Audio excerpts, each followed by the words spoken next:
pa rin kami. Simba pa rin kami doon sa ano.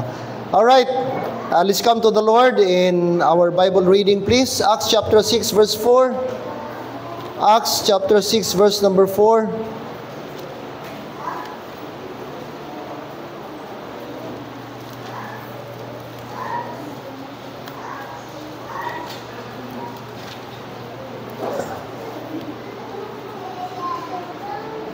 Acts 6:4. Chapter number 6, verse 4. Isang verse lang po ating basahin this morning. All right. Verse number 4. Are you there? Amen? Paki-share po sa mga iba na walang Bible, especially sa ibang mga bisita po natin. Verse number 4. Ready? Read. But we will give ourselves continually to prayer and to the ministry of the word. Now, the context dito ay may mga nag-arise po ang problema sa Church of Jerusalem sapagkat may mga tao na na-neglect. In verse number 1, yung mga widows, meron pong mga murmuring sa ating makita dito. So ang ginawa po ng 12 disciples, nagpili po sila ng 7 men na mag-assist po sa gawain. At sinabi nila para makapag-concentrate po sila sa ministry. At hindi po ma-reject, ma-neglect yung primary job nila, yung main job ng mga apostle, which is prayer and the Word of God. Amen? And we do believe, same sa dito po sa 12 disciples, kailangan din po natin na mag-continue in prayer and the Word of God. So before we go on, let's come to the Lord in prayer. Gracious and loving God, we thank you once again this day for your grace and mercy and favor, Lord, na binigay niyo po sa amin today. Thank you sa good weather, dear God, na aming na gamit this morning, hindi po na-hamper, hindi na-distract, hindi na-hinder po ang aming pagpunta ng church. And here we are today, Father. We want to worship you. We want to thank you, Lord, sa mga ginawa niyo po sa aming buhay, especially for the great salvation. And today, Lord, I beg on you today that please give me mercy and grace and physical strength, Lord, sa pag-preach. I don't have enough, Lord, strength. I'm not feeling well. Still, my cough is bothering me. That's why, Lord, I need you. I need your grace, Lord, na makatayo. And sana, Lord, ay masabi ko ang dapat kong sabihin according to your perfect will. At help me, Lord, na conscious ako sa mga sasabihin ko, that it should not be my own word na aking masabi, ma-utter in this pulpit, but purely your word. I'm just, Lord, a mouthpiece. I'm just a flow. I'm just, Lord, a instrument of your grace this morning. And may this short message be a blessing, be a wake-up call, encouragement, and reminder to all of us. Thank you, Lord, for this opportunity na ma-remind kami through your word this morning. Give us a tender heart, a receptive spirit, and attentive mind, Lord, sa pagtanggap po ng iyong mga salita. This I pray and I trust to you everything, Lord, in the power of the Holy Spirit and in Jesus' name. Amen. Amen. Be seated, please. Thank you. Supposed to be, I have another message today. It quite lengthy, mga kapatid, but due to my health condition, I prefer na i-skip ko muna yung aking original message na i-prepare as I monitor my health and also my cough. Parang di ko kaya magsalita ng matagal. Kaya I find some lessons na ma-shorten ko. Hopefully, ma-shorten ko na lang aking message today. And by the way, mga kapatid, last Friday, I went to the doctor. Nagpa-check up po ako sa isang internist and sabi po doon, meron po akong mild pneumonia. So, please pray for me na sana hindi mag-develop. At kung hindi daw, ginisitahan ako ng maraming antibiotic, meron one week na ubo ay delikado na po. At itong akin, more than 1 month na. Nag-start po ito ng ating Father's Day, I think, that was June 15. Nag-ubo na po ako the following day, 16. 16. Since then, until now, andyan na. So medyo na-alarma din ako sa aking ubo kay hindi na po normal. At very destructive siya mga kapatid. I mean, distracting. Kaka-distract talaga. So please pray for me. Sabi ng doktor, pag few days from now, hindi pa mag-improve ang aking health o mag-okay, kailangan ako magpa-x-ray para ma-determine kung anong problema. That's why, please pray for me na sana po. Okay, ating mga bata, di ba ito i-separate? Mga kasama ba dito? Mga teachers? Bakit nandito ito? Wala bang ano? Supposed to be, dapat separate sila during ating divine service. Ating mga bata. Pwede separate lang muna sila, Brother RR. Kasi hindi pa nila ito. Hindi pa nila ma-appreciate ito. Masyadong, this is too young for them to understand. Okay? Pwede siguro sa hapon, yung mga church members, but sa morning, hindi lang muna.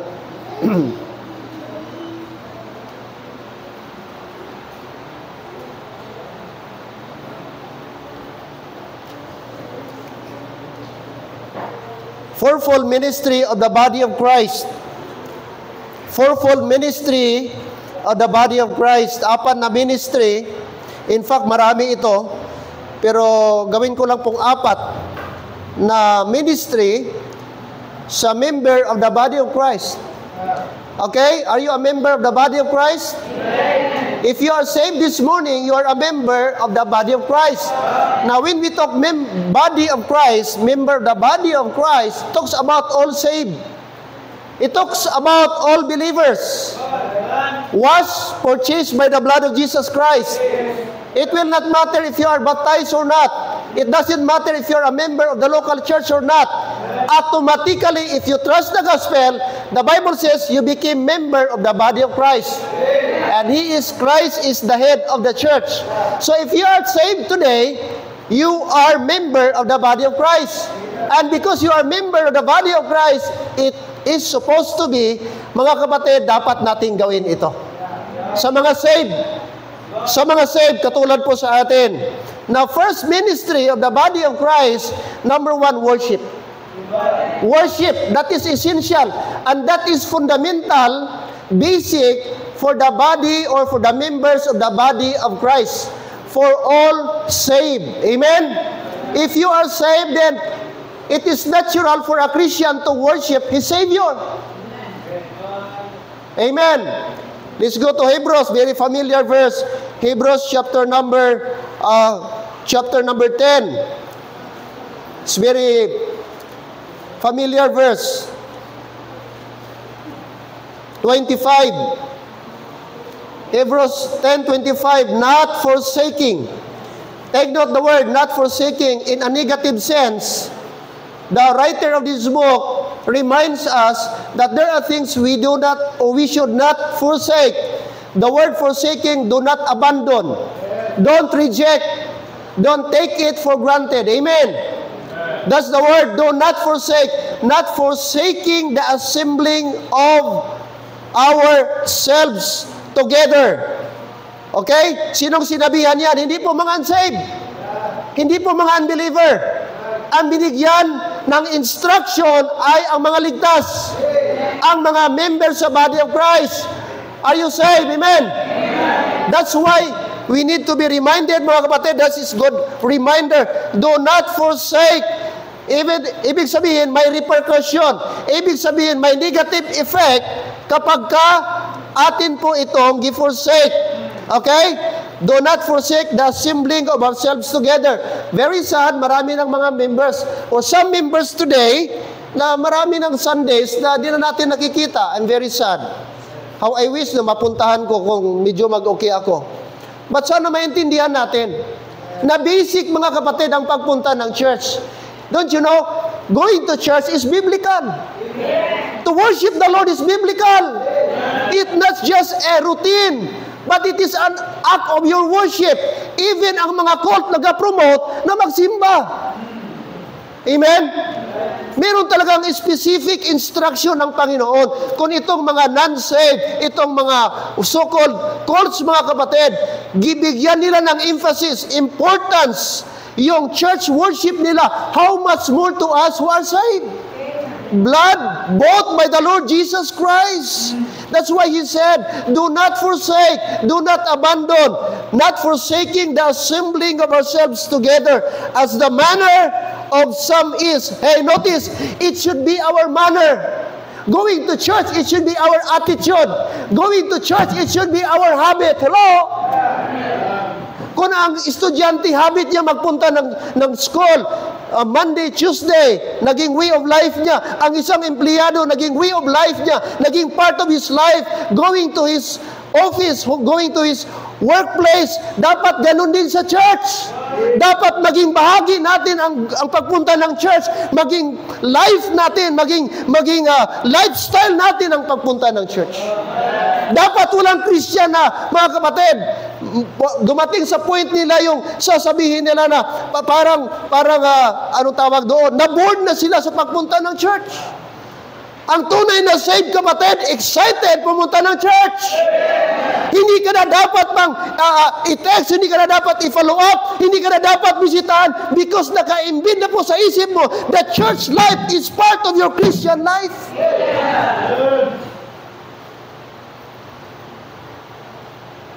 Ngayon, sa Luzon, nagabagyo. Ba't nakita mo yung mga Christian, despite sa bagyo, lulusungin nila. Imagine mo, nasa biwang, yung iba nasa kilikili na. Pero yung desire nila, mga kapatid, nagbabaon sila, yung silupin nila na damit, baon-baon nila, tatawid sila doon sa baha.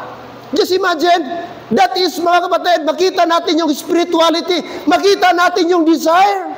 Na despite sa mangyari, kung meron kang desire, nothing could hinder you. Sinong pumunta dito ng church? At tayo dito sa Mindanao, especially sa Coronadal, never tayo sinong nakaranas dito na taga-Bewang, Brad? Ang baha. 2002 ako dumating sa Marbel, but never ako naka-experience even taga-tuhod na baha. Siguro naranasan ko lang, hanggang dito lang. I don't know sa inyo. Pero since 2002, never ako nakaranas ba, bumaha ang Marbel, taga-tuhod.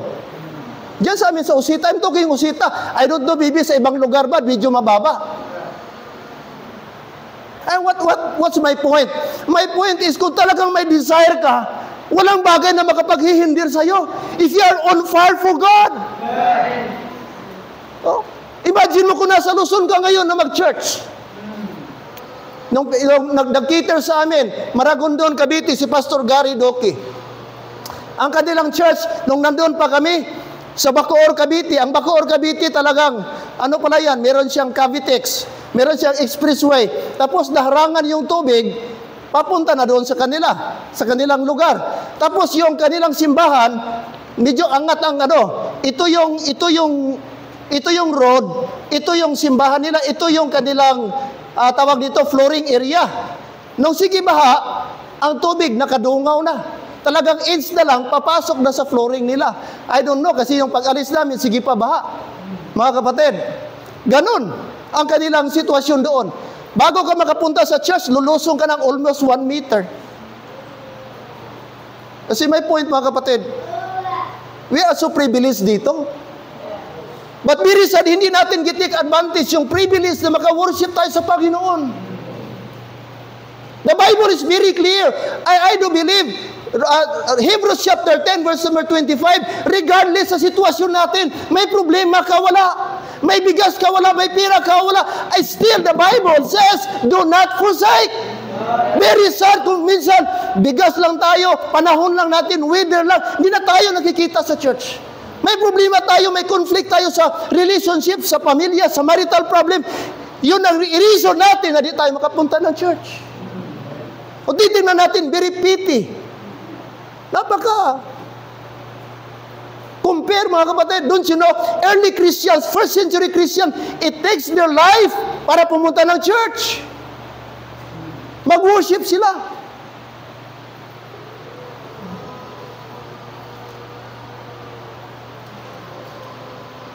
Are you with me? Do not forsake. How many times narinig natin ito? Puno na tayo ng information, right? Many times nabasa natin ito. And yet sometimes hindi natin na-internalize. Hanggang information lang tayo, puno tayo sa isip, sa ating mind, pero hindi natin na-translate into action. Not forsaking the assembling of ourselves together. Why? As the manner of some is. But here's the positive sense, in a positive aspect. The first thing is in a negative aspect. Do not forsake. But look at the positive aspect. But exhorting one another. That should be our function as the body of Christ. As member of the body of Christ, we are exhorting one another. Don't you know your presence exhort the pastor? Your pastor will exhort you as well. That is reciprocal, mga kapatid. And members to members, if we are present, then we are exhorting one another. And that is our main job as Christians. We need to exhort one another. Ano na sa Ilonggo? Magdinasigay? Ano exhort? Ano yung isort sa Ilonggo? Sa Cebuano, magdinasigay. Iba man ang dasig diri, paspas, ano sa Ilonggo magdinasigay? Hindi man laygay, iba man tong laygayanay. Iba to magdinasigay. O, exhort. Yun sa Cebuano. O, ano sa Ilonggo? Yun yung dapat main job natin. Yung job na sa ibang Christian to exhort. Yung ibang Christian man, i-exhort mo rin. Yun ang ating main job. Hindi to discourage, but to exhort. Amen? I hope ang iyong presensya naka-exhort ng iba. Amen? Na-serve yung purpose kung bakit ka andito. Don't you know, simple presence mo ba? Naka-exhort ka na? Wala pang singing, wala pang preaching, wala pang giving. Don't you know, ang presensya mo naka-encourage ka na? Would you agree? Yes or no? Oh, I'm happy, Batata. Oh, lang tawag forma ni Batata. Parang pala strip na. Oh. Asa si Isagani? After sa singing, mga kapatid, don't you know, may problema Isagani. Ang kapatid niya, Brad, 50-50 na ngayon sa provincial hospital. Gasumpit ang dugo, Brad. Gapamuso ang dugo, gasuka dugo. Grabe. 15 days, ano na, Brad? Nadunot na, ulcer. Grabe na ang diagnose sa doktor, nadudunot na ang intestine. Acute ulcer. Wala na, kunting lang, tapos mag-ubo. Grabe, gasuka dugo. Ngayon, wala na. 50-50 na. Pero Pastor, simba ko. Nikadto ko dili kay Ginoo na lang makabulig sa akon. Pero dapat hindi lang panahon sa ital-ital. Hindi lang panahon kung may emergency. Hindi lang panahon kung may kailangan ta sa Ginoo. Kundi may kailangan ta wala. May baskog mataw hindi. Pagsig mataw hindi dapat palapit ta sa Dios. Kaya kung kisa akon sa tawhanon pa lang magsiling ang Dios, unfair man sa akon, kadumdum lang kamo kung may problema kamo. Samantala kung pagsig kamo din kamo sa tinala kamo ralagaw. Pero nga akong panahon sang pagsig kamo, healthy kamo, nga away kamo sa akon. Kung sa tinawhanon pa lang bala, pinita buy-buyon sa Ginoo. Ang buy-buy ba na dire? Nang sumbatan? O sumbatan? Kung pwede pala kung Ginoo pareho sa aton, ay, kaluluoy, tama? Kay always unfair ang Ginoo. Pero salamat nga kung kisa ginapaagi ta sa Dios para makadumdum ta. Kay likas sa tao makalimutin. Likas sa tao dali ta malipat. That's why merong gidesign ng Panginoon na church house, doon tayo magtingop, doon tayo mag-worship sa Kanya. Psalm 113. Tingnan niyo po mga kapatid, anong dapat natin gawin? Psalm 113. Psalm 113. Here's the instruction, another instruction from the psalmist, mga kapatid. Alright? Psalm 113, 1-3. Psalm 113. 113. 113. Chapter 113. Look at verse number 1. Praise ye the Lord. Praise, O ye servants of the Lord. Praise the name of the Lord. The word praise there is equivalent to worship. Hello, amen? So number 1, who is the object of our worship? Notice the word, the Lord, the Lord, the Lord. 3 times the word, the Lord mentioned, praise ye the Lord, praise ye the servants of the Lord. So meaning the object of our worship here is the Lord. Why we are here? Because of the Lord. Amen.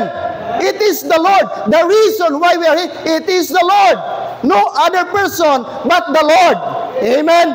Notice, number 2, mga kapatid, the factor of our worship. Look at verse number 3. Sino yung factor natin? Kanina, the object of our worship is the Lord.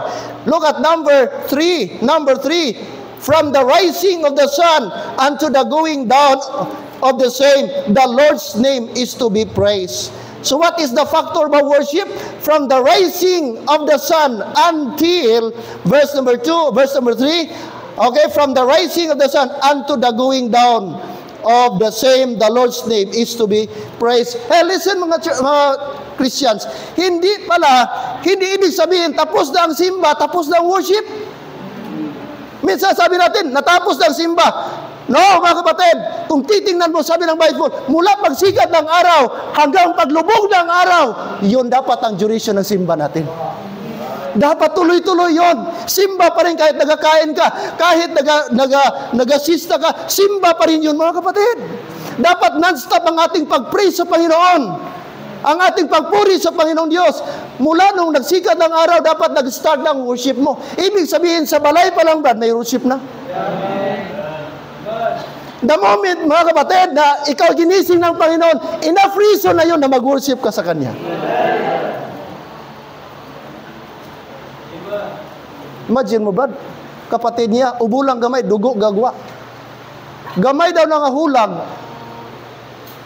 Imagine mo. Kaya ingat din tayo sa ating mga kinakain. Amen? Ingat din tayo, mga kapatid. Worship. Rising of the sun. Are you still there? Amen? Oh, ano pa, Brad? Sino? Alright. Who are the praise givers? Sino ang mag-praise? Look at verse number 1. Look at verse number 1. Praise ye the Lord. Praise ye servants of the Lord. First, who is the object of our worship? It's the Lord. The factor of our worship from rising and sitting down or the going down of the sun. And the third one, the praise givers. Who are the praise givers? Who are the worshipers? Walang iba. Ye the servants of the Lord. Amen. Are you servants? Yes. And therefore, God, we need to praise and worship the Lord. Worshiping the Lord is not optional. All the time, we worship the Lord. Even though you don't feel well, mga kapatid, you worship the Lord. You have problem, worship the Lord. All the time, we need to worship the Lord. Amen. That's the instruction, mga kapatid. That's why, church, that is our first ministry. We need to worship the Lord. Hey, listen, before I proceed to verse number 2, or point number 2, no Christians will grow apart from church life. Yes or no? No Christians will grow. Tell me another way na mag-grow ang Christian, walang simba-simba. Show me a Christian, mga kapatid, a church member na nag-claim saved, member of the body of Christ without church life. And I tell you what happened to him. No! It's completely impossible na mag-grow ang isang Kristiyano, lalago sa kanyang Kristiyano na walang simba-simba. It's like, mga kapatid, kukunin mo isda, ilagay mo sa lupa. What will happen? Ganon na Christian. Hindi pwede ba na isiparit mo Christianity and church life? Christianity, mga kapatid, and spiritual is inseparable. Kaya, gidesign ni Lord, may simbahan tayo. Doon tayo magtipon, doon tayo mag-fellowship, doon tayo makinig ng teaching, doon tayo ma-remind, doon tayo mag-grow. Kaya minsan magka-question tayo, ga-claim na siya, bulang simba-simba. Ano ka ba talaga? Amen? Imposible na. Niligtas ka ng Panginoon, may Savior ka. Hindi mo isimba ang Savior mo. Amen? Siguro, na-understand natin ba? Isa, dalawa. Pero yung sobra 1 month na, yung ano na, tapos, hindi ka naman na-bothered. Hindi ka man lang, wala ka man lang conviction na, uy, na-miss ko ng simbahan, na-miss ko ng fellowship, na-miss ko na ang singing, na-miss ko na ang church life. It's a big, big question, mga kapatid. Amen? Diyan pa tayo. So, hindi talaga lalago, mga kapatid, ang Christian na walang church life. So, what is our first ministry? It's worship. It's worship. Number 2, 4 lang po ito, mga kapatid. Fourfold ministry of the body of Christ. That's number 1, worship. Number 2 is the Word of God. Okay? Worship, slash mga kapatid, or does worship Christians to grow. Number 2, Word of God, Christians to know. Gusto ng Panginoong Diyos, hindi lamang tayo mag-worship, but also His Word. Maglago tayo sa Kanyang salita, mga kapatid. Amen? At merong basic po, meron pong guidelines, instruction ng Panginoon for us to be able to understand His Word. Amen? There is a biblical approach how to study the Word of God. 2 Timothy chapter 2, verse number 15. Hello? Are you there?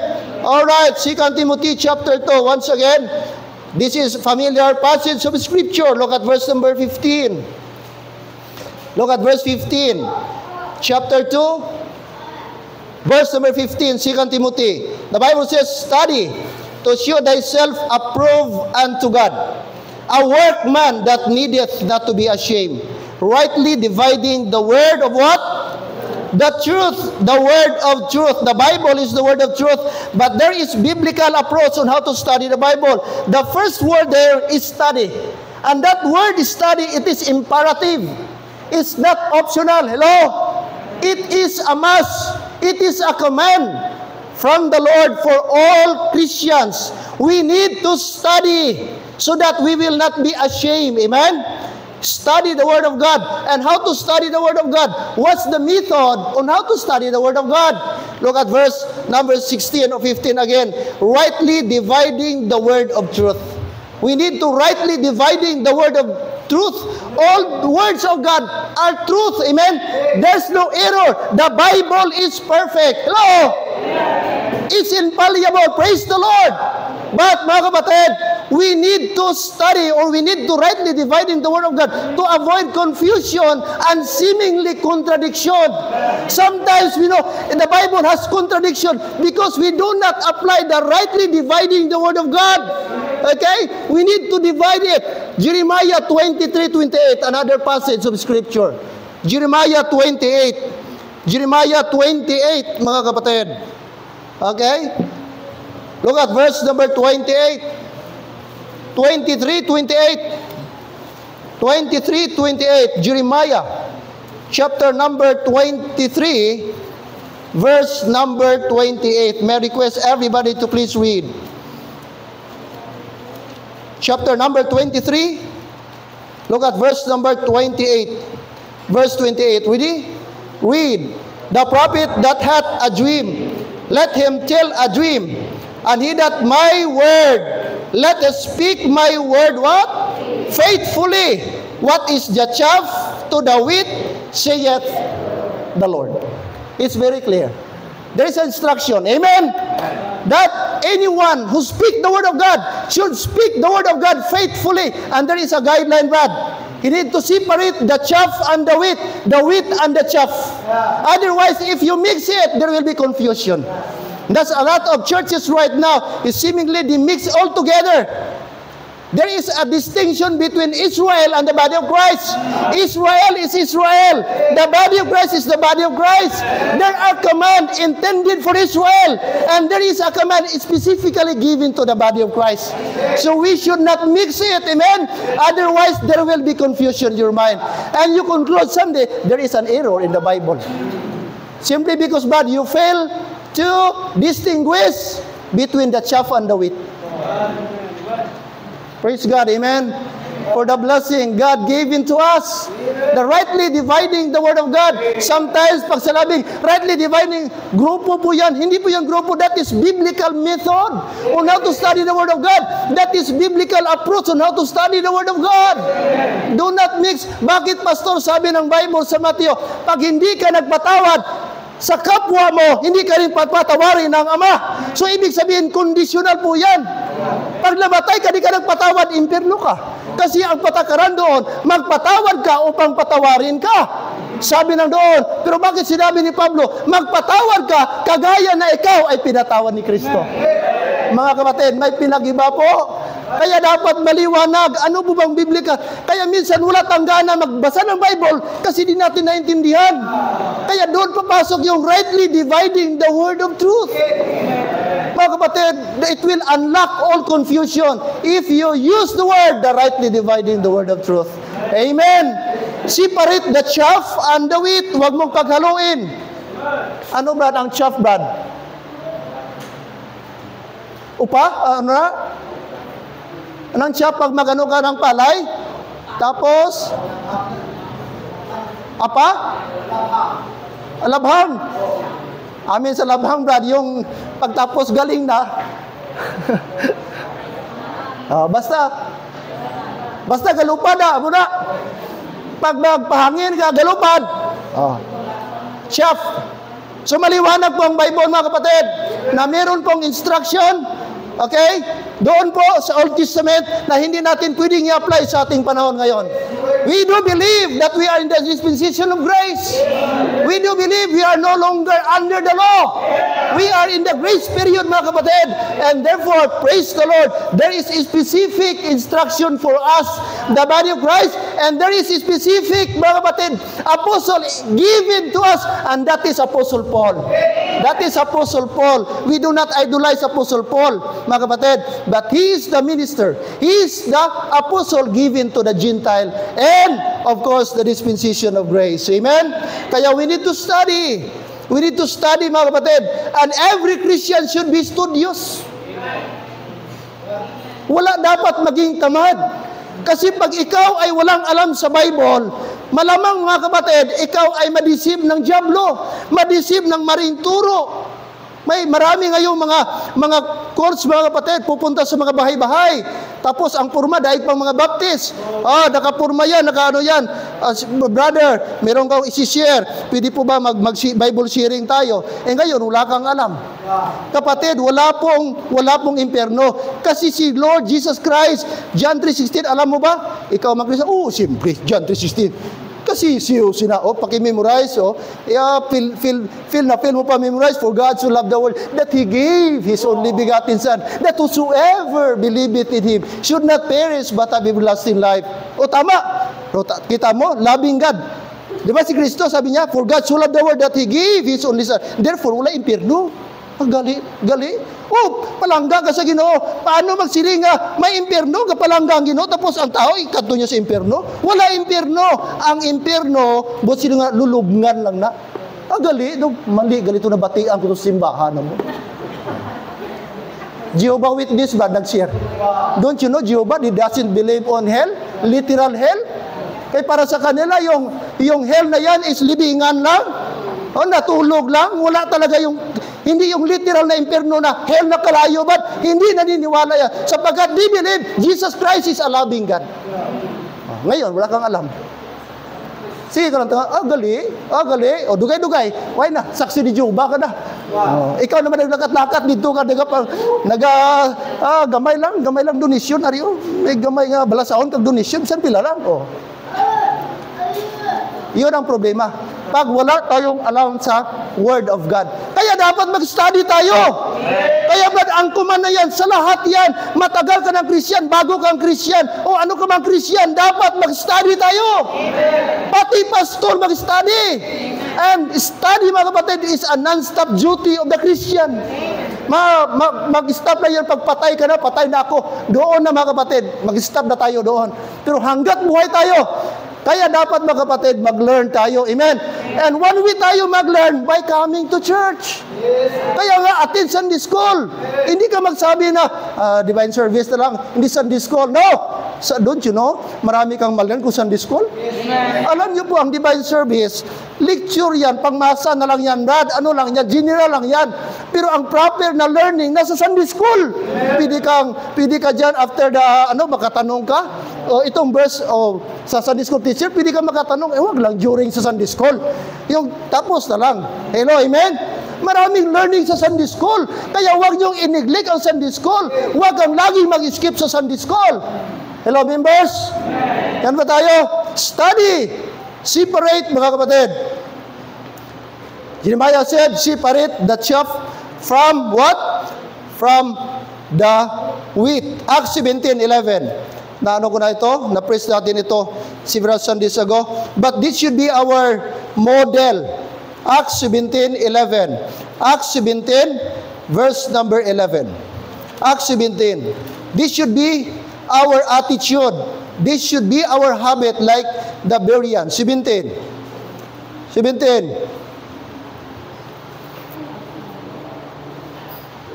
Acts. Alright. 17:11. Let's read. Ready? Go. These were more noble than those in Thessalonica, is that they received the word with all readiness of mind, and searched the scriptures daily, whether those things were so. Who is this, Brad? Who are these people? The Berean believers. Number one, what is their attitude? They have a ready mind. Number two, what is that? Okay? They are what? They search the scriptures daily. They are studious. They receive the word of God. Okay? They are prepared to receive the word of God. And what happened? And they search the scriptures daily. Ibig sabihin, itong mga Christian na ito, hindi sila mga Christian ba na traditional, na spoon feed. Kung ano yung turo, yun lang din yun.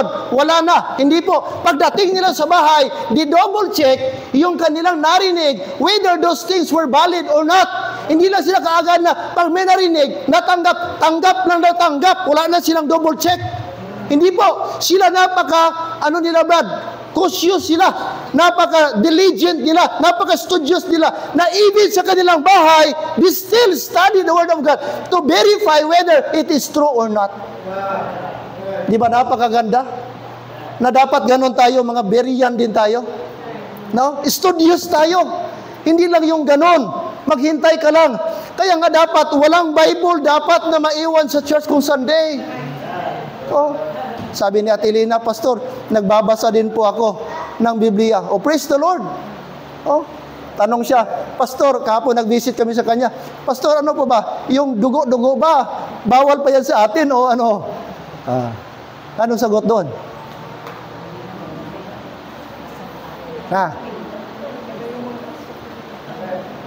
Ang dalawa, yes or no? Yes sa Old Testament before the cross. Mga kapatid, although andyan pa rin sa Acts, merong sinabi. Pero Acts period pa rin mga kapatid, kasi may gaano pa yan siya. Yung tinatawag, ga-decline ang law, gaano ang grace. Pero anong sabi ni Paul? Apostle Paul, I think Timothy, na dapat tanggapin ng lahat na may pasasalamat. All creature, gibigay na ng Panginoon Diyos at pwede nang kainin na may pasasalamat. Kasi hindi yan maka-affect sa atin. Ang pagkain, hindi. Kahit magkain ka, hindi. Makasalanan ka na eh. Kahit hindi ka magkain ng dugo-dugo, bad, makasalanan ka pa rin. So, hindi ang pagkain maka-epekto. Besides, nilinis na lahat ni Lord. Lahat sa pamagitan ng kanyang dugo doon sa cross. Kaya yung pagkain na yan, maliban lang kung health-wise, Brad. Oh. Tapos talagang hindi mo matanggap na kainin.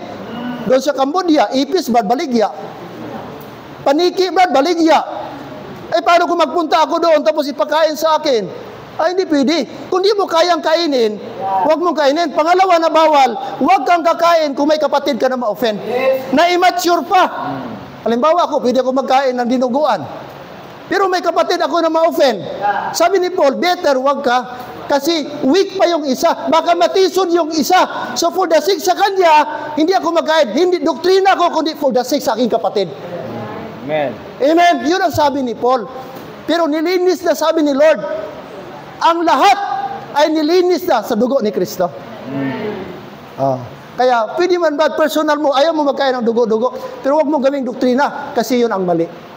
Wala kang mabasa dyan sa Apostle Paul, Brad. Amen? So dapat maliwanag yan, mga kapatid. Kaya dapat tayo mag-study tayo ng Word of God. Marunong tayo, Brad. Kung saan yung mga command para sa atin, ano yung mga instruction hindi covered para sa atin. Hello, amen. And mga kapatid, number 3, fourfold ministry of the body of Christ, worship, Christians to grow. Word of God, Christians to know. Third and last, mga kapatid, witness, Christians to bear fruit. Witness, that is sharing the gospel. Hello, amen. Alright, gusto ng Panginoon mga kapatid na tayo po ay magbunga. Tayo po ay magkaroon ng bear fruit. 2 Corinthians 5:19 and 20.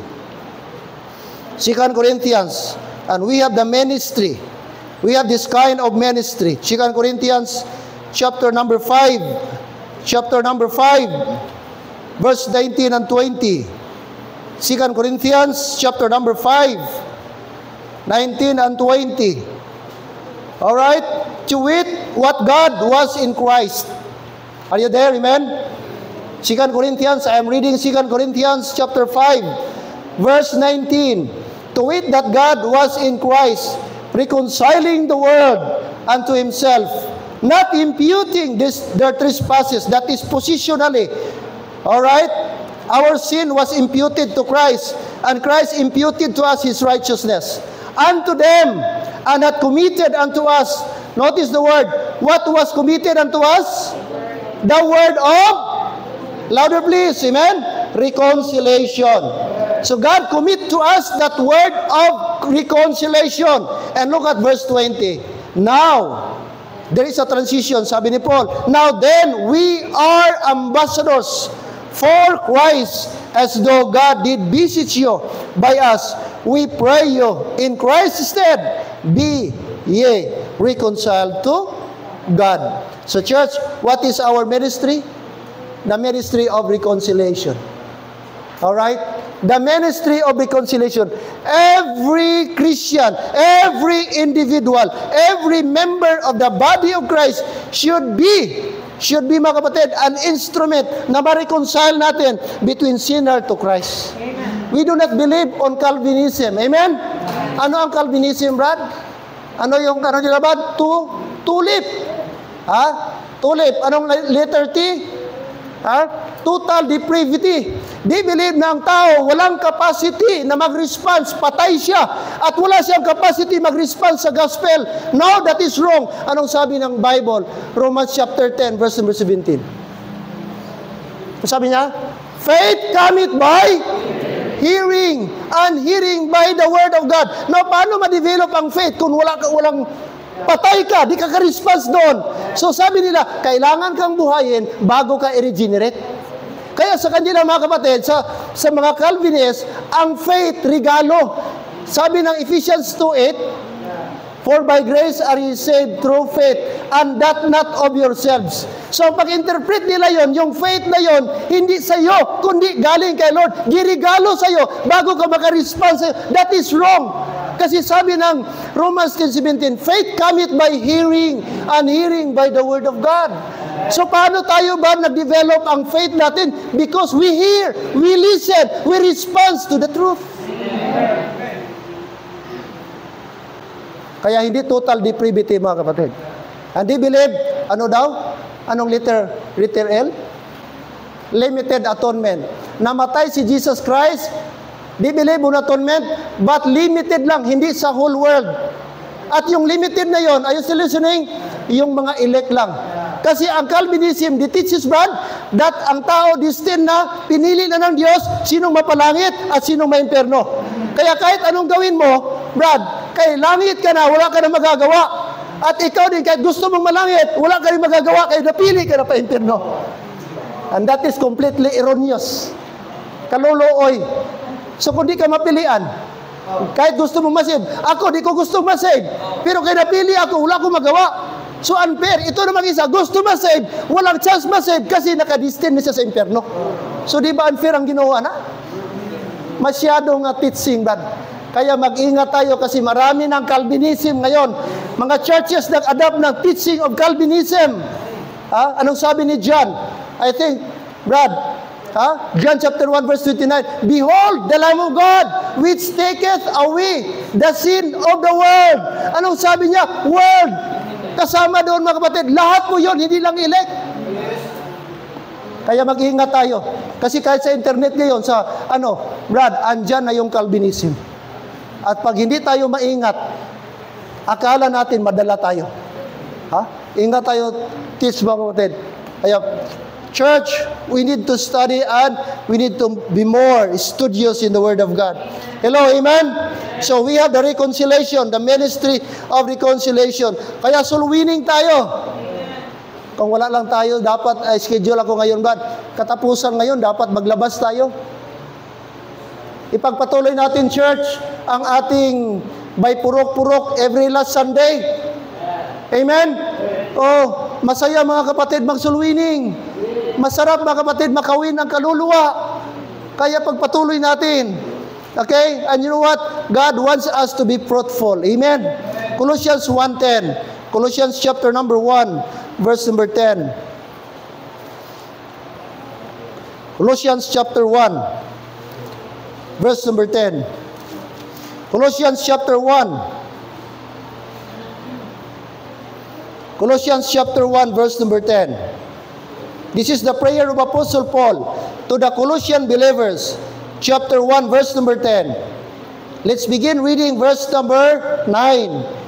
Verse 9 and 10, read.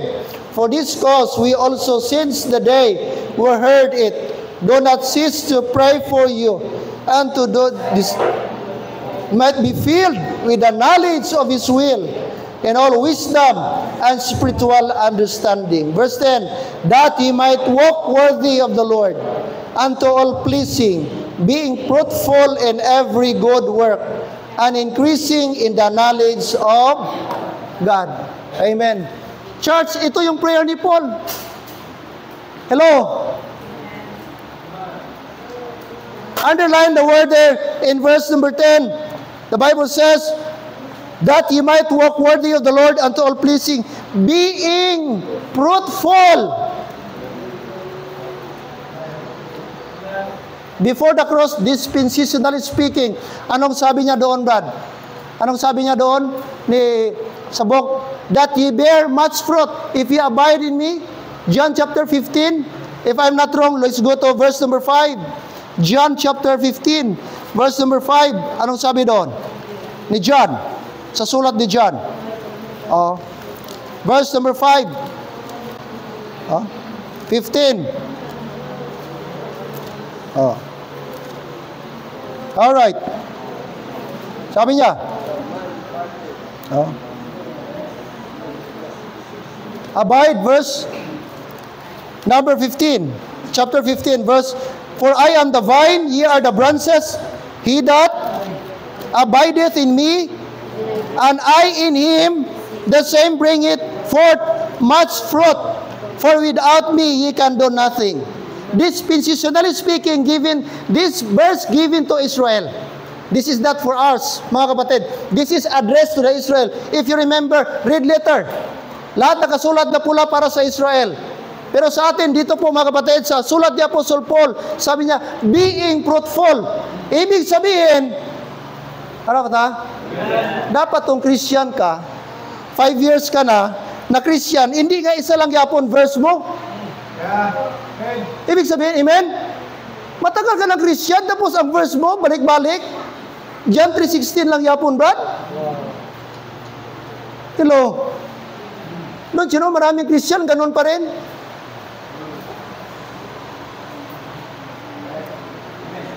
Kung ang basihan ni Lord, Brad, sa reward, padamo ay versikulo, makwalify ka kaya?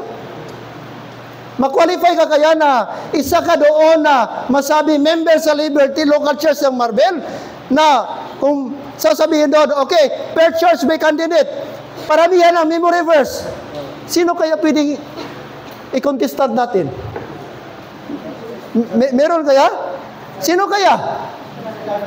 Si Charlene. Pila ka? I-try natin karon dad. Fruitful, sabi ng Bible. Ibig sabihin ba nag-grow tayo? Hindi lang basic ang alam natin. Dapat alam natin even yung mga deeper teachings sa Bible. Alam natin ba? Ibig sabihin, hindi lang tayo ba ang nakikinig, marunong din tayong mag-share, magturo sa iba.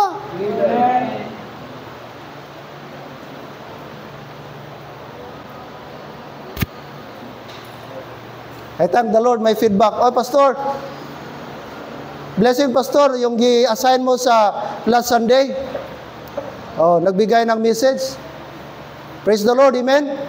Pero dapat hindi lang yun sila lagi nakikita. Amen? Dapat magtayo din ito, Brother Michael, someday. Amen? Kahit sa song leading lang. Pastor, di ko pamilya ang word, ang mga song natin. Mag-practice.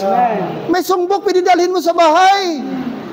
Ang gawin mo, mag-record ka ng mga kanta habang kasinging, i-record mo para pagdating mo sa bahay, ganun pala yung pagkanta. The Bible stands. Ganun palang tono. Maraming paraan, amen. Brother Malakias, pwedeng pa magsong leader. Brother Edwin, kaya pa yan, minsan kakiang-kiang gamay, pero tuhod lang kakiang na, pero ang boses, okay. Kung bakit nung una kahit paus ka, pero pag videoke, bakit gusto mo pang umawit, bro, di ba? Di ba dapat sa Panginoon ngayon, dapat ganun din tayo ka-fire? Dapat ka on fire. Ikaw, Brad Michael, nakatry ka man videoke, ba? Oh? Ano favorito mo sa ano? Ano suki mo kanta? Damo. Aha? Damo. Damo? Oh, basang-basa sa ulan? Bakit pag hindi Christian song, daling ma-memorize, daling makuha ang tono, bakit pag Christian? Grabe ang jablo, no? Pero kaya? Kaya. Oh, kaya. Oh, may mayang hapon, so leader ka na. Hello, dyan ka tayo? Kapatid, fruitful. Ayaw ni Lord na stagnant ka. Ayaw ni Lord na namatay ka na lang, ganyan kagyapon. Dapat, nung na-Christian ka, we understand, bago ka pa, siguro di pa familiar, pero dapat dahan-dahan, every year, dapat ga-increase ka, every year. Siklen, meron kami ginagawa doon sa wall namin, 2 years, 1 year dito, kurit. After 2 months, kurit. After 3 months, ngayon 2 years, ngayon 6 years na siya, may kurit. Ang aming, among dingding, brad, may mga kurit-kurit. Ginamonitor namin ba, may increase ba ang height niya? May progress ba? Hello? Ngayon, magtayo sila kay Mambik, dito na. Sa Chin ba? Sa Drinas ni Mambik? O basin sunod tuig? Physical yun. How about sa spiritual mo? Mula nung na-Christian ka, may progress ba sa buhay mo? Na masabi mo, Lord, salamat na kahit pa paano, marunong na ako magsuluwining ngayon. Hindi na ako matakot magsuluwining. Dapat ganun ka. Mag-worry ka kung wala kang growth. Mag-worry ka kung wala kang progress. Kaya ayaw ni Lord na barin ang Christian life mo. Ayaw ni Lord stagnant ang buhay mo, kapatid. Gusto ng Lord, lumago ka. Gusto ni Lord, lumago tayong lahat at magamit sa kanyang gawain. Alam niyo po, ang goal ni Satan na maging barin ang life mo. Hindi productive ang life mo. Maging stagnant ang life mo hanggang kamatayan. Yan ang gusto ni Satan. Pero kapatid, dapat hindi ganun. Dapat mag-goal tayo. Mahihain ka, i-develop mo. Lahat tayo mahihiya, mga kapatid. Pero para sa Panginoon, i-overcome po natin yan. Para magamit tayo sa Panginoon. Amen? Fruitful in every good work. Ang sabi pa niya, knowledge, understanding. Yun ang sabi ng verse number 9. We need to be fruitful. Spiritual ang prayer ni Paul na mag-grow sila, ang mga Colossian believers, mag-grow sila in knowledge, in wisdom, understanding in the will of God. Napakasarap. Alam niyo po, problema mga kapatid, kapag ka walang growth ang isang simbahan, pag mga immature ang Christian, mahirap pastoran ng simbahan. Pero pag mga kapatid, nag-grow, napakasarap, growing ang Christian, learner ang mga Christian, eager mga Christian, napakasarap. At mga kapatid, ang gawain ng Panginoon, mapagaan po. Amen? Kaya, we need to bear fruit. Witness, that is to bear fruit. Final and last, mga kapatid, is that work. What's number 1? Fourfold ministry of the body of Christ. Okay, worship, Christians to grow. Number 2, Word of God, Christians to know. Third, witness, Christians to bear fruit. And fourth and final, God's work, Christian to participate. Amen? God's work, Christian to participate. Gusto ng Diyos na tayong lahat ay mag-participate sa kanyang gawain. Alright? Wala dapat spectator. Lahat tayo participants. Nehemiah chapter number 6, verse number 3. Nehemiah chapter number 6. Are you still there? Few minutes mga kapatid, I'm done. Chapter number 6, verse number 3. Chapter 6, verse 3. Alright, Nehemiah. Book of Nehemiah. And alam natin, ito po ay may invitation sa kanya. Gusto siyang i-invite, mag-meet up sila doon sa Plain of Ono ng kanyang mga antagonists, si Sanballat, Geshem, and Tobiah. But anong reply ni Nehemiah? Look at verse number 3. Nehemiah chapter number 6, verse number 3. Ready? Read. And I sent messengers unto them, saying, I am doing a great work, so that I cannot come down. Why should the work cease, whilst I leave it and come down to you? Notice the word. Why should the work cease? Alright? So si Nehemiah, mga kapatid, he considered, the Bible says, I am doing a great work. He considered the work of the Lord is a great work. Building, restoring the wall of Jerusalem is a great work. That's why he turned down yung invitation. No! I'm busy. I cannot come down. I cannot afford na stop ang gawain, ang construction. This is more important sa inyong invitation. Kaya makita natin ba yung sigasig ni Nehemiah? He considered the Lord's work as great work. Now question, do you consider God's work is a great work? Soul winning is great work. Worship is great work. Giving is great work. Amen? Inviting people is a great work. That's why, mga kapatid, dapat tayo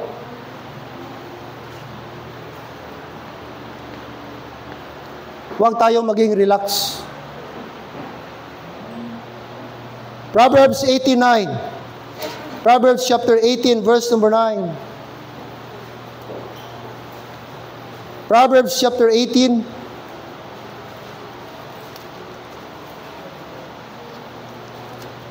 Proverbs chapter 18.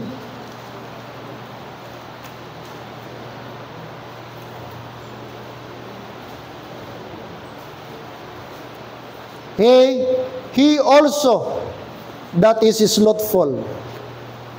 That means lazy. And the work is what? Is a brother of what? Are you there?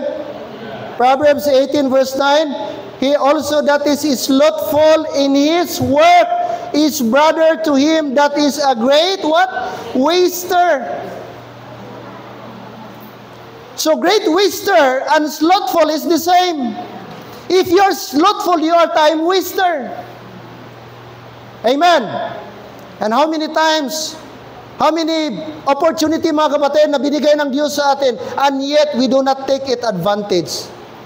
We take it for so granted, mga kapatid. Hindi natin. Kaya sa ating panahon, dapat tayo, huwag tayong maging tamad-tamad. Huwag tayong magbulakbol. Hello? Huwag tayong mag-relax. Titingnan mong panahon ngayon, Brad. Merong isang na-discover, I think he is Chinese national, na napaka-intellectual.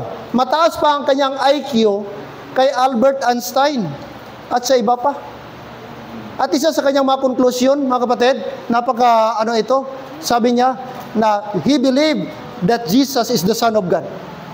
Kasi mostly sa mga hindi siya naniniwala. And then gikunik niya ang science, ang Bible, and he believes na talagang malapit na ang pagbalik ni Lord. Malapit na ang rapture. Lately lang ngayon, Thailand. Gabumbahanay naman, Brad. Sa atin, nung una, Asia lang ang gagera. Middle East. Tapos Europe, Russian, Ukraine, 3 years na sobra. Ngayon, palapit ng palapit sa atin. Thailand, Cambodia. Bumbahanay sila, mga rocket, mga drone. At you know what, mga kapatid, ang gera ngayon, wala na. Digital na, Brad. Technology na, wala ng tao. Halos sa field, kunti na lang. Ngayon, yung tinatawag nila, IBCM, Interballistic Missile, na pagpindot ngayon, pwede nang lilipad.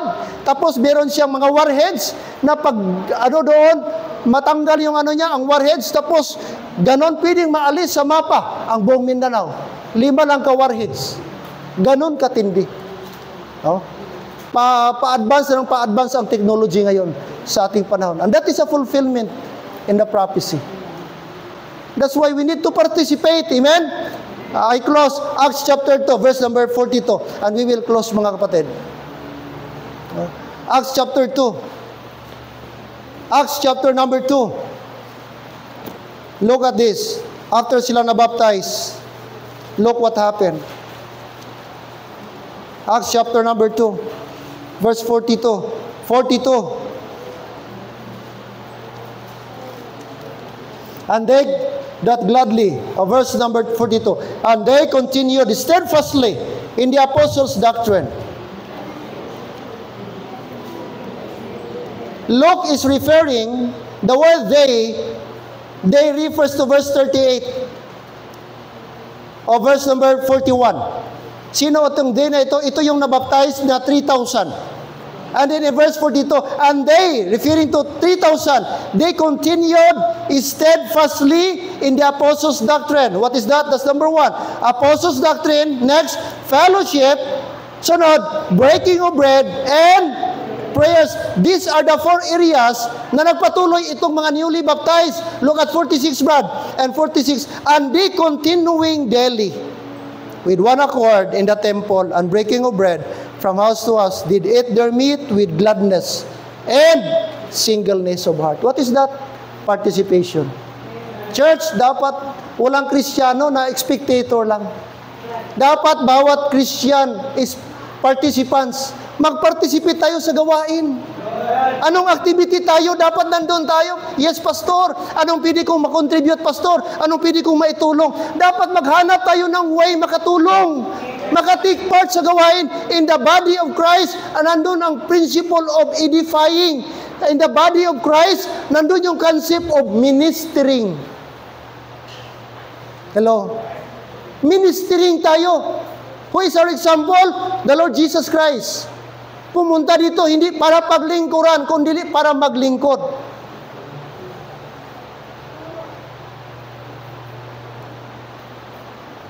Pinuntahan namin ba yung mga body of Christ, yung sa Lipa?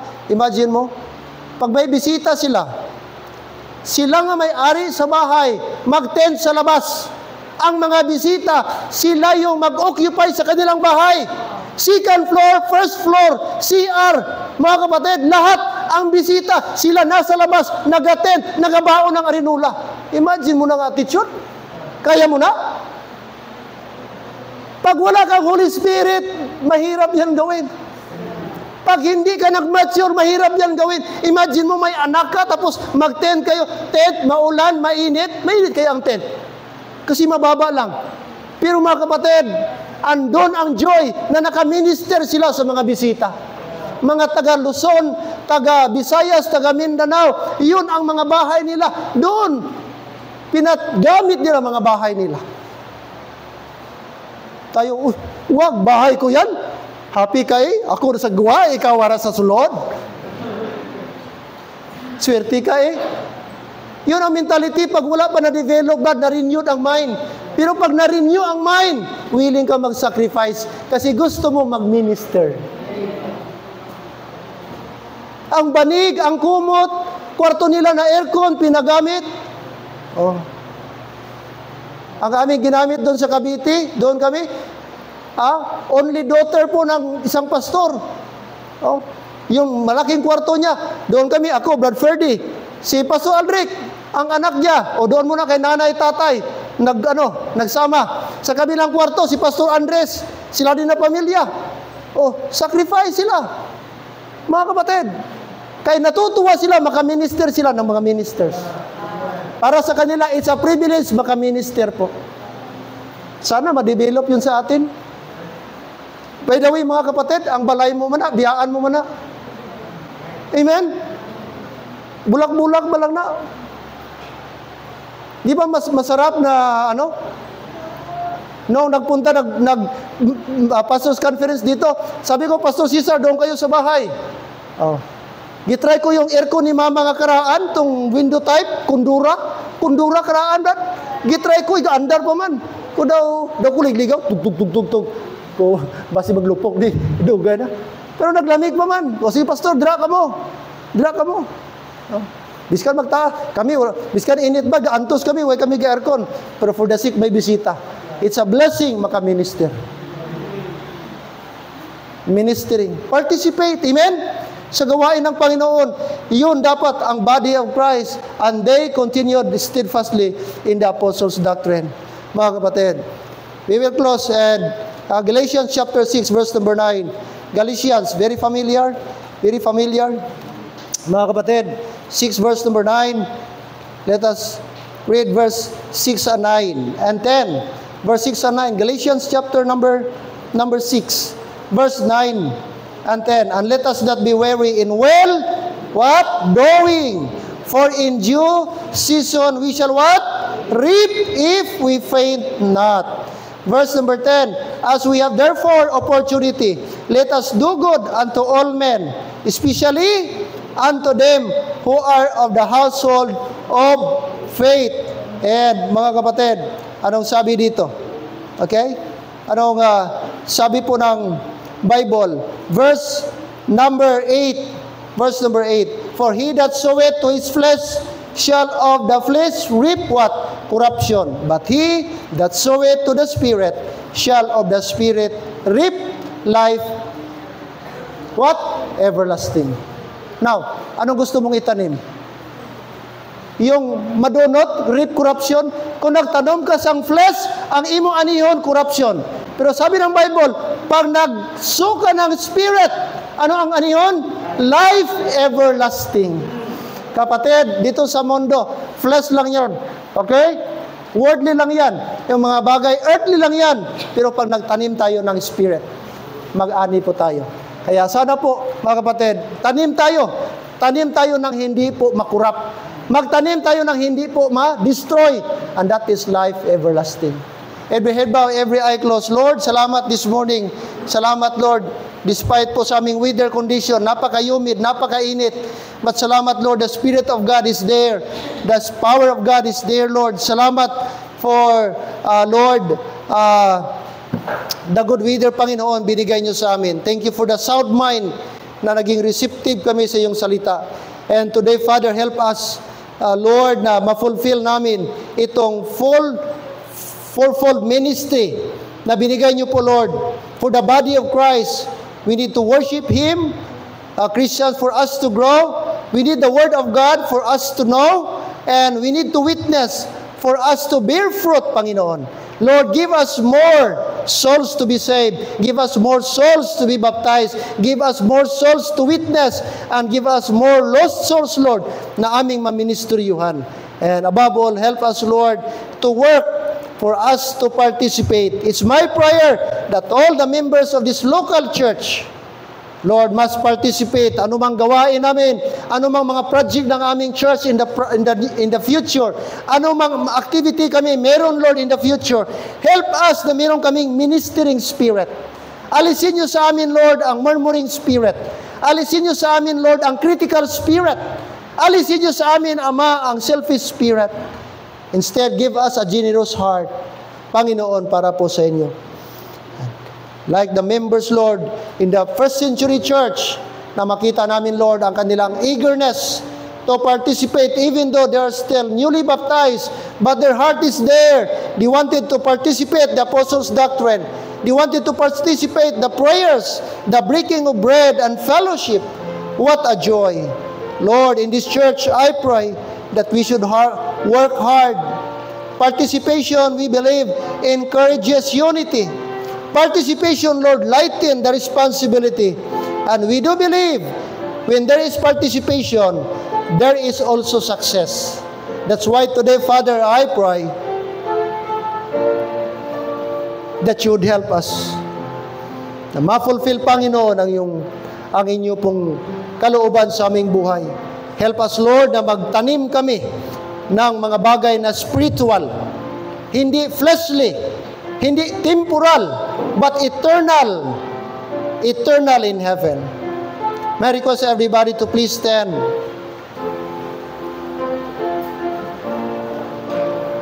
Sa aming mga bisita, wala pong ibang makapagligtas sa atin. Walang ibang paraan upang ang ating kaluluwa ay mapunta ng langit at hindi mapahamak sa impyerno. But only by trusting, believing the sufficient final work of Christ on the cross of Calvary. And that is the gospel. He died for you. He was buried. And the third day, He rose from the dead. And He shed His blood. Aming mga bisita, walang ibang paraan. Nais namin maligtas ka. At ang kaligtasan lamang ay nasa ginawa ni Kristo sa cross. Nais mo ngayon magtiwala. Gawin mo lang magtiwala ka sa buong puso mo. na ang ginawa ni Kristo ay sapat na po. Wag mo nang dagdagan. Sapat na ang ginawa ni Kristo. The criteria, the requirements for you to save is to put your trust on the finished, sufficient work of the Lord Jesus Christ. Work of Christ on the cross of Calvary. Sa atin na Christians, it's a privilege makarinig tayo ng hamon ng salita ng Diyos. But it is also a privilege makalapit tayo dito sa altar, makapasalamat. And we can pray together, Lord, help me. Na Lord, magawa ko po yung 4 na bagay. Help me na makapag-participate ako. Help me, Lord, na mag-bear fruit ako. Help me, Lord, na mag-grow ako sa salita ng Panginoon. Is that your prayer today? Then you can come to the altar and we can pray together. Lord, salamat sa reminders. Salamat, Lord, that there is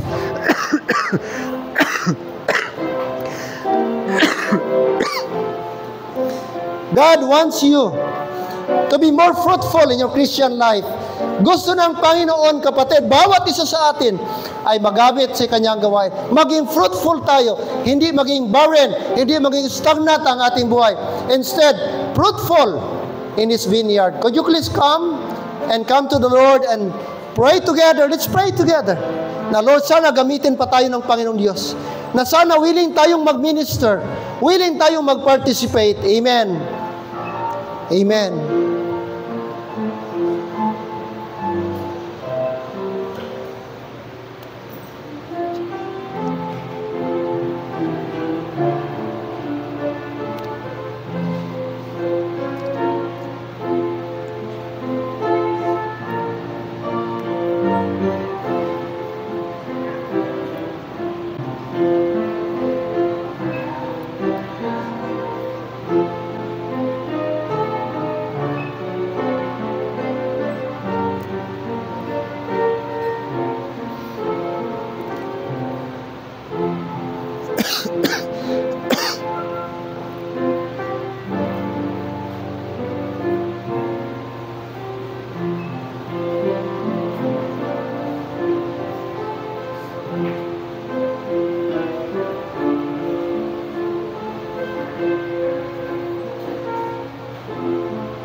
Almighty Father, in the name of your Son, the Lord Jesus Christ, thank you for this morning.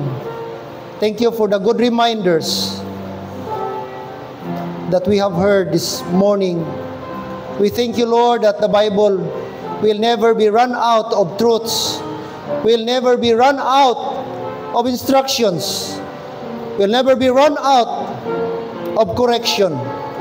And that is why we thank you that we have the King James Bible, the perfect, the inspired Word of God, preserved Word of God. And today, Lord,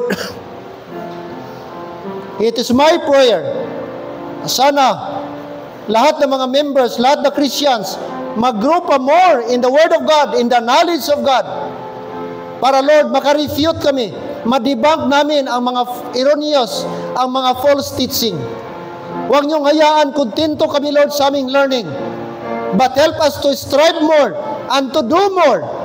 Na, Lord, aming pang maintindihan ang iyong mga salita at magawa namin ang mga bagay na para po sa amin.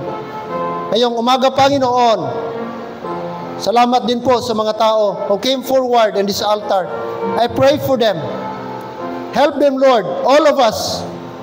Anumang mga request meron kami, whatever concern meron kami today, it's my prayer, Lord, please help us to do it and fulfill it. And Lord, help us magawa namin by your grace. Bless your people, and hopefully, Lord, we could be able to resume our once a month visitation, soul winning and saturation sa mga neighboring purok namin, neighboring barangay na amin, Lord, ma-saturate ng Word of God, giving gospel tracts, because that is our main job. Again, thank you this morning. Thank you for your instruction. And we commit to you, Lord, ang araw na ito until mamayang hapon. Bless us, O God. Bless our preachers. Thank you, Lord, sa ginamit nyo last Sunday na aming mga men. It's my prayer na lahat ng mga men, Lord, mag-involve pa po sa inyong gawain. We love you, Father. We thank you for what you have done to us. especially for the great salvation. In Christ's name we pray. Amen and amen. Alright, balik natin.